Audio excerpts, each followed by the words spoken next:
자, 이제 우리 요나서를 우리가 같이 한번 살펴보도록 하겠는데요. 요나서는 우리 커피 브레이크에 거의 시작할 때 항상 하는 첫 컨퍼런스를 하건 뭘 하건 이렇게 첫 번째 하는 내용과 관련돼서 많이 해보신 분들이 많을 것 같아요.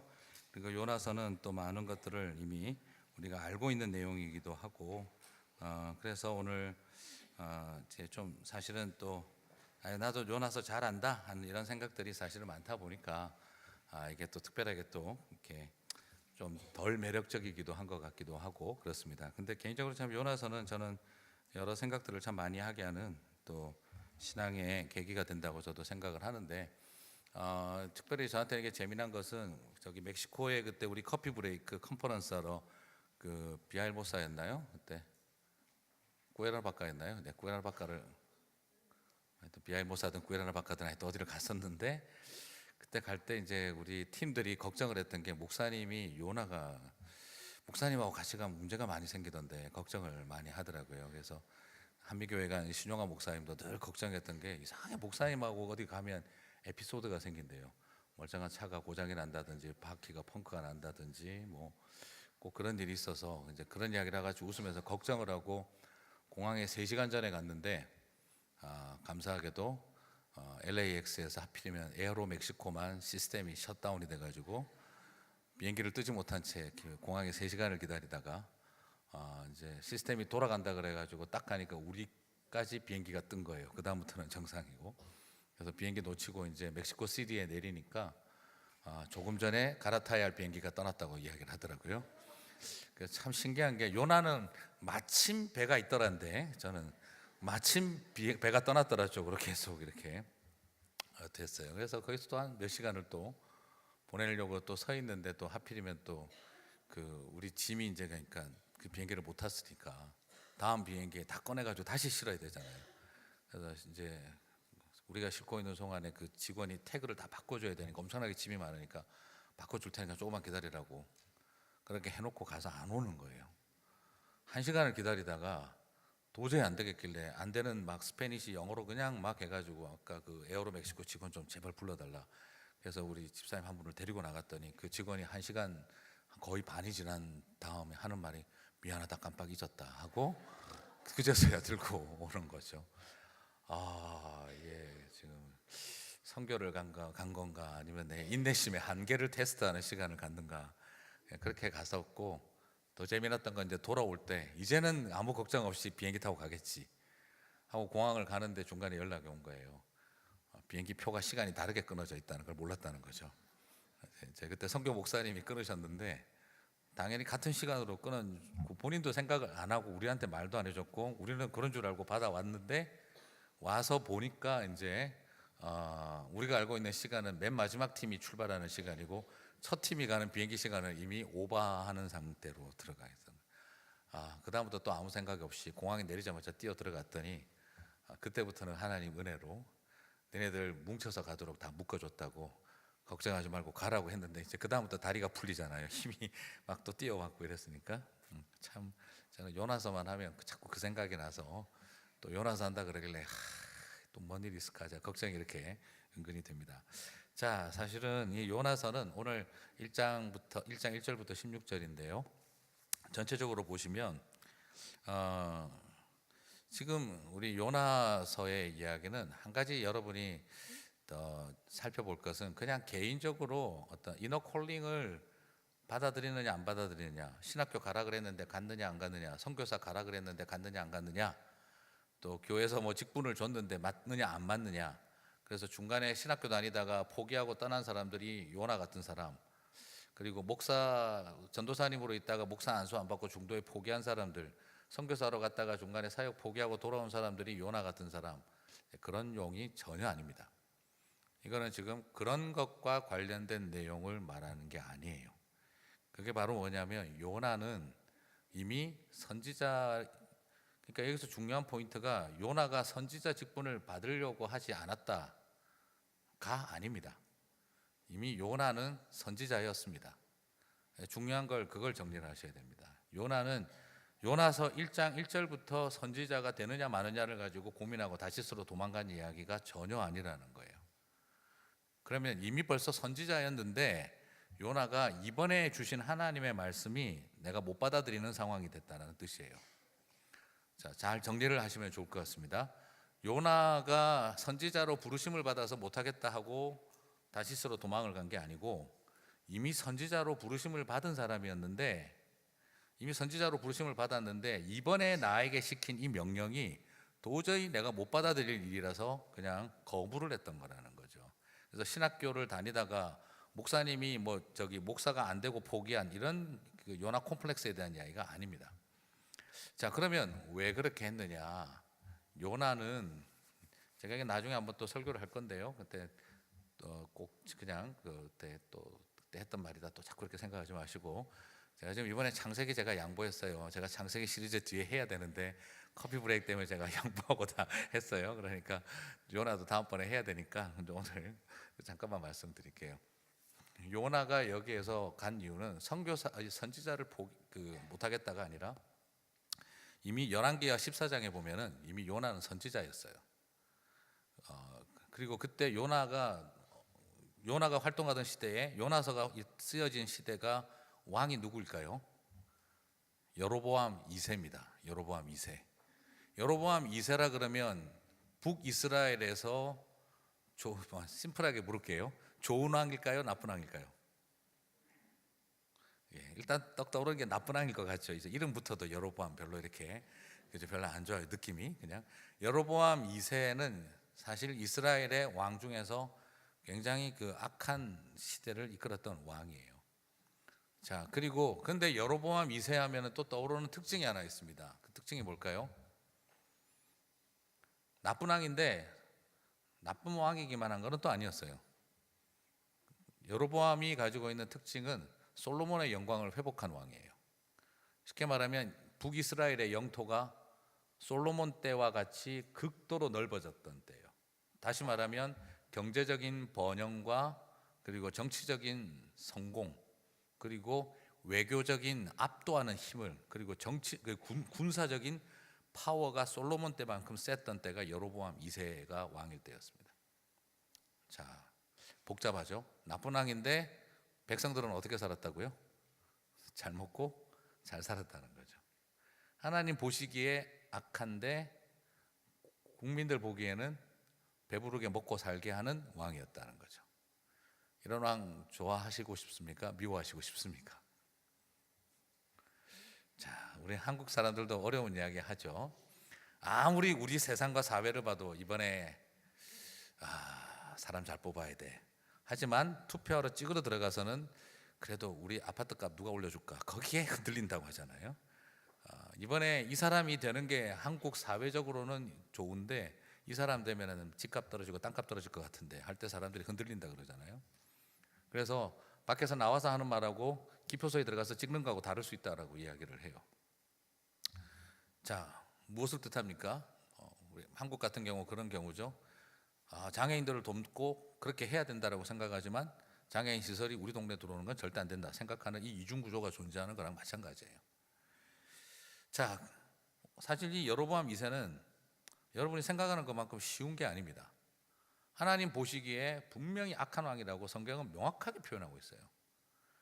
그런데 사실은 어떻습니까? 이스라엘 입장에서는 잘 먹고 잘 살게 된 솔로몬 때만큼 경제적인 부요를 누린 왕이에요.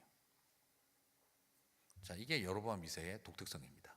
그럼 여로보암 2세 때 요나와 동일한 시대에 같이 활동했던 선지자가 누구일까요? 그걸 아셔야 됩니다. 그렇죠? 여로보암 2세 하면 누가 딱 떠오르시죠? 바로 아모스와 호세아예요. 역대 선지자들 중에 가장 메시지가 과격했던 사람이 누굽니까? 선지자 중에 가장 메시지가 과격한 사람 아모스예요.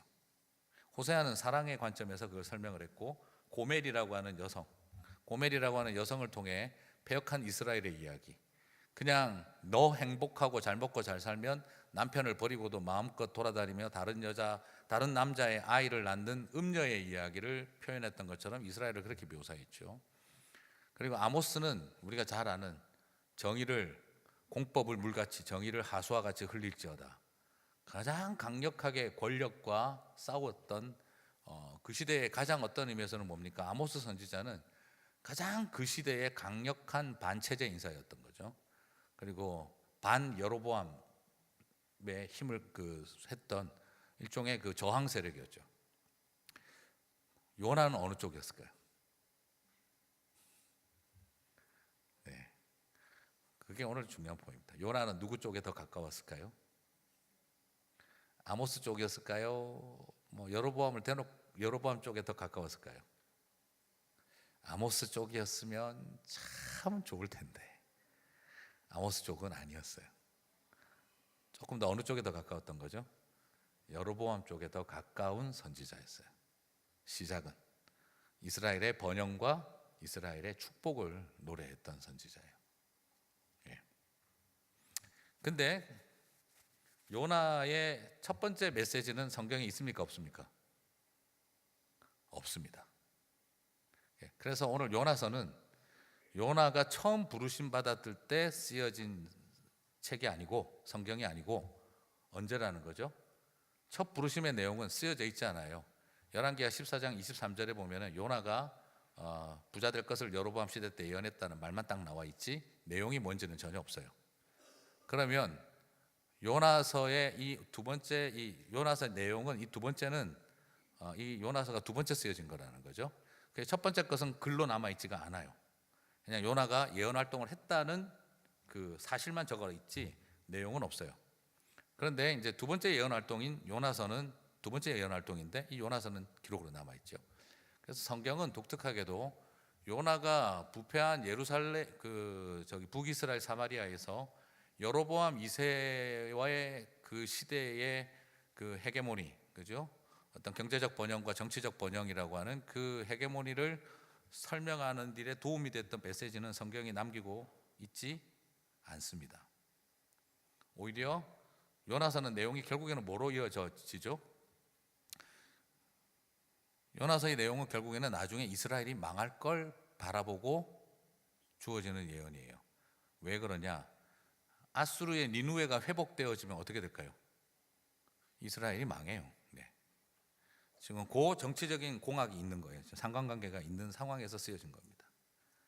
이해가 가시죠? 어떤 건지. 그러니까 하나님께서 지금 요나에게 뭘 요구하신 거예요? 요나가 처음 외쳤던 메시지는 당연히 뭐가 포함이 되어 있겠습니까? 이스라엘은 강대해지고, 이스라엘이 강대해지면 누가 약해져야 되죠? 네, 아시리아와 아람이 약해져야 돼요. 아람 왕 아시죠? 그죠? 아람이라는 나라가 북이스라엘이 있으면은 아람이 있고 그 위에 뭐가 있습니까? 북동쪽으로 이렇게 대각선으로 북동쪽으로 올라가면서 북이스라엘이 있으면 아람이 있고 그 위에 메소포타미아의 아시리아가 있어요. 그러니까 이게 이 정치적인 그 국제 외교 관계가 이게 복잡한 거예요. 지도를 놓고 보시면 뭐냐면 니누웨가 수도잖아요. 아시리아의 아수르가 강대해지면 아람하고 북이스라엘은 찌그러드는 거예요. 그러면 살기 위해서 이들은 어떻게 될까요? 서로 화친을 맺어서 누구를 막아야 됩니까? 이 메소포타미아 세력의 팽창을 막아야 되는 입장에 있는 거죠. 그때는 아람과 북이스라엘은 화친을 맺어요. 근데 메소포타미아에 있는 제국의 힘이 약화되어지면 그 다음 어떻게 될까요? 이제 우리가 죄송합니다. 전문 용어를 쓰겠습니다. 나와바리를 넓힐 기회가 생긴 거예요. 그럼 어떻게 되죠? 아람과 북이스라엘은 서로 경쟁 구조가 다시 생기겠죠. 그럴 때는 어떻게 됩니까? 아람이 북이스라엘을 공격하는 이야기가 나오는 거예요. 그래서 여러분이 열왕기와 역대기서를 보면은 어떤 때는 아람 왕이랑 같이 뭘 하다가 어떤 때는 아람 왕이랑 싸우다가 이야기가 왔다 갔다 하는 이유가 그게 전부 다 뭐하고 연관이 있습니까? 메소포타미아의 아수르의 힘이 약해지느냐 커지느냐에 달려 있는 거예요. 쉽게 말하면 우리 한국이 그 중국의 힘이 약해질 때 만주를 먹는 거고, 그리고 중국의 힘이 공격해서 깨지고 나니까 우리는 한반도로 축소되고, 이 구조랑 비슷한 특징을 가지고 있는 거예요. 이해가 가시죠, 그죠? 자, 이런 긴장 구조가 그 당시 거대 제국인, 그러니까 제일 쉬운 게 그거예요. 황하 문명을 끼고 있는 중국의 그 제국의 역사 속에 그 주변에 끼어 있던 우리 한반도와 만주족들이 갖고 있는 그 고민, 그거랑 비슷하죠. 그러다가 나중에 만주족이 우리랑 잘 지내다가 어떻게 됩니까? 중국이 포섭 작전을 써가지고 누구예요? 그 흉노족을 자기 편으로 만들어 버리니까 누가 망해버린 겁니까? 고조선이 망한 거죠. 그래서 나중에 또 어떻게 됩니까? 고구려가 일어나가지고 옛 관계들을 회복해서 여진 막 이런 부족들하고 관계를 잘 회복하니까 그 당시 가장 강력했던 만주 지역의 돌골족이랑 또 파트너십을 이루니까 중국이 만주를 건드리지를 못했죠. 그러다가 돌골족이 또 당나라랑 배신 때리고 나니까 어떻게 됩니까? 또 우리는 만주를 다 뺏기고 우리도 망해요. 고구려도 망해요. 그리고 한반도로 밀려 들어오죠. 그러니까는 한국이 나중에는 뭘 결정한 겁니까? 아유, 저것들하고 이제 앞으로 관계 맺어봐야 골치 아프다. 2번이나 당했다. 그러니까 더 이상 만주하고 관계를 안 맺고 한국은 이제 누구랑 관계를 맺기 시작하죠? 중국이랑 직접 관계를 맺기 시작을 하죠. 그게 이제 고려 때부터 그렇게 된 거죠. 그러다가 예상치 못한 일이 일어났죠. 만주에 있던 애들이 갑자기 커졌어요. 그게 청나라예요. 그죠?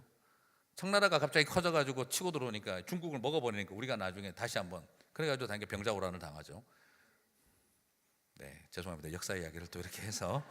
근데 이게 뭐하고 똑같으냐 그러면 강대 제국 옆에 끼어있던 약소 국가들이 공통점을 가지고 있는 거예요. 그게 북이스라엘과 아람이 우리가 마치 돌골족과 관계를 통해서 중국이랑 견제를 해왔던 것처럼 북이스라엘도 아람이라고 하는 종족과 메소포타미아라고 하는 이 그 거대 제국과의 사이에서 이 쿠션 역할을 가지면서 이렇게 국제 관계를 만들어 왔는데, 그런데 이제 너무 놀라운 것은 아람 왕이 세질 때가 많았는데 북이스라엘이 이때는 여로보암 2세 때는 누가 세진 겁니까?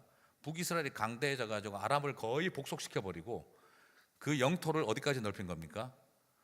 거의 티그리스강 앞에까지 끌고 나가 버린 거예요. 굉장히 넓힌 거죠. 솔로몬의 영광이 회복된 거죠. 자, 그게 그 예언을 누가 했다는 겁니까? 요나가 했던 거예요. 근데 지금 그러니까 그 예언 속에는 뭐가 들어있습니까? 니느웨는 무너질 것이고 아수르는 약해질 것이고 이스라엘은 강대하리라. 정말 애국적인 선지자였죠. 그리고 여로보암이라고 하는 나쁜 왕이든 상관없고 그냥 이스라엘의 영토를 넓히고 경제적인 부요함을 이루어내고 그리고 번영을 이루어 줄 거라고 생각하면 그 왕이 어떤 악한 왕이든 상관없이 지지하고 그래가지고 이스라엘 번영을 성취했어요. 근데 하나님이 어느 날 부른 거예요. 너 니느웨 가서 회복을 선언하라. 여러분, 이게 받아들일 수 있겠습니까? 없겠습니까? 이게 못 받아들이는 일이 된 거예요. 이건 뭐하고 비슷하냐 그러면 어느 날 우리, 죄송합니다, 그대로 좀 표현을 하면 트럼프 대통령에게 그 샌더스의 길을 가라고 이야기한 거랑 거의 같은 이야기예요. 이게 지금 정반대로 가라고 한 이야기예요. 이걸 받아들일 수가 없는 상황인 거예요. 지금 요나 입장에서는 이게 그냥 내가 선지자가 될까 말까 이게 아니고 지금 내가 지난 세월 살아왔던 나의 가치와 내가 선포했던 메시지를 송두리째 어떻게 되는 겁니까?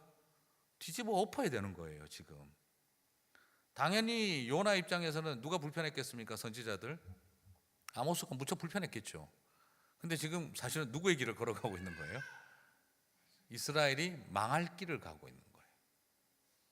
이스라엘의 번영과 승리를 외쳤던 사람이 지금 갑자기 이게 얼마나 힘들었겠습니까? 그러니까 어떻게 하는 거죠? 다시스로 가는 배를 타버리는 거예요. 그러니까 어떻게 하는 겁니까? 그러니까 풍랑이 일어나도 배 밑바닥에 가서 귀틀어 맞고 그냥 들어 누워 버린 거죠. 이건 지금 피하는 게 아니라 뭡니까? 하나님 그냥 날 죽이세요. 난 못합니다 이거죠. 아니 지금까지 내가 살아오고 내가 한 말이 있는데 지금 이걸 어떻게 뒤집으라고 하는 겁니까?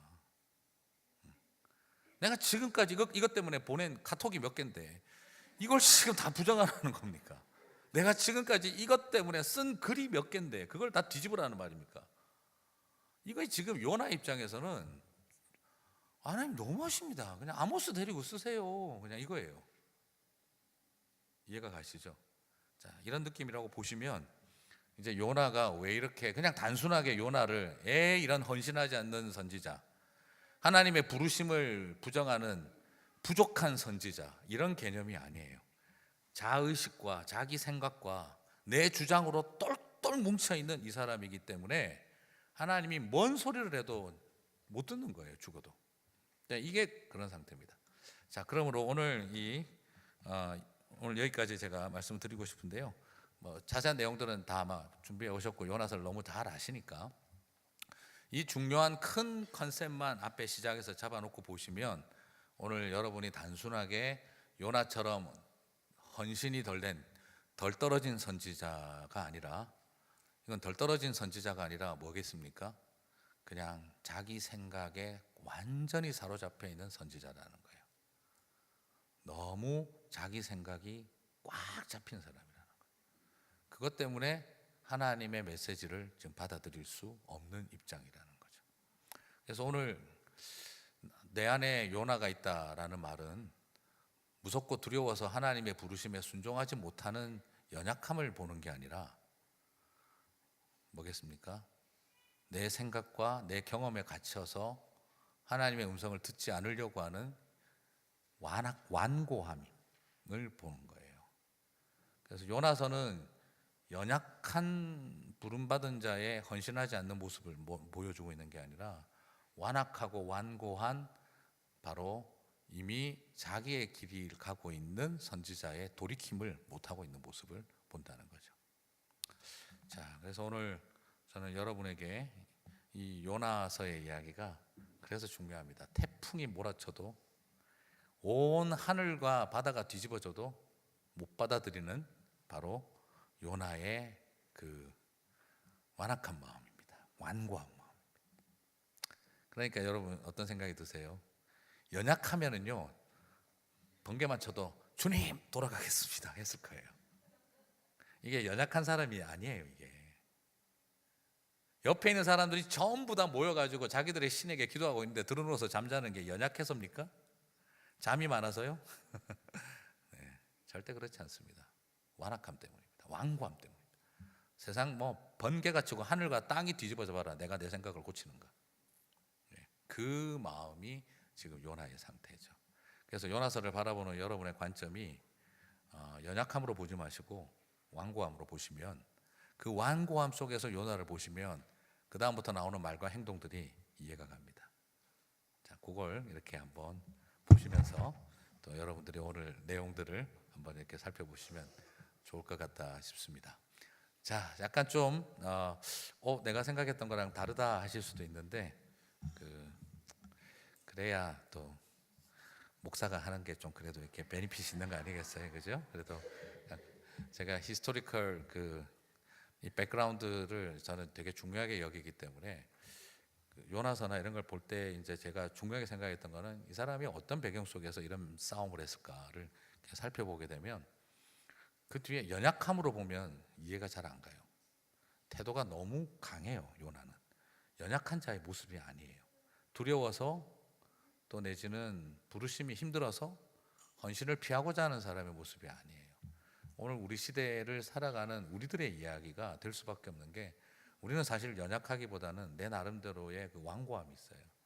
오늘 그것을 깨뜨려 가시는 신학이라는 이름으로, 그리고 자기가 추구해 왔던 이스라엘을 향한 나라를 향했던 자기가 가졌던 그 애국심이라는 이름으로 일어났던 우리의 많은 생각들이 어떻게 우리를 선지자로 이미 부르심을 받았음에도 불구하고 여전히 자기 생각 속에 갇힐 수 있는지를 보여주는 한 모습이라고 저는 그렇게 생각을 해봅니다. 그래서 목회하다가 중간에 포기한 목사님의 이야기도 아니고, 선교사로 갔다가 중간에 포기하고 돌아온 선교사의 이야기가 아니라 바로 우리의 완고함에 대한 이야기라는 걸 꼭 보실 수 있게 되기를 바랍니다. 자, 기도하고 마치겠습니다. 하나님 감사합니다. 오늘 서론을 통해서 요나서의 또 1장을 통해서 우리가 전체적인 배경과 또 요나의 이런 말과 행동들이 어떤 배경에서 시작되어졌는지를 살펴보았습니다. 또 나눔의 시간들을 통해서 우리 안에 있는 모습을 발견하게 도와주시고, 또 요나의 이 깊은 그 분노와 완고함이 그것이 무엇이었는지를 오늘 다시 한번 기억할 때 내 안에 있는 연약함과의 싸움을 할 수 있도록 주님 도와주시옵소서. 감사합니다. 예수님 이름으로 기도드립니다. 아멘. 네, 수고하셨습니다. 우리 서로 나눔의 시간 갖도록 하겠습니다.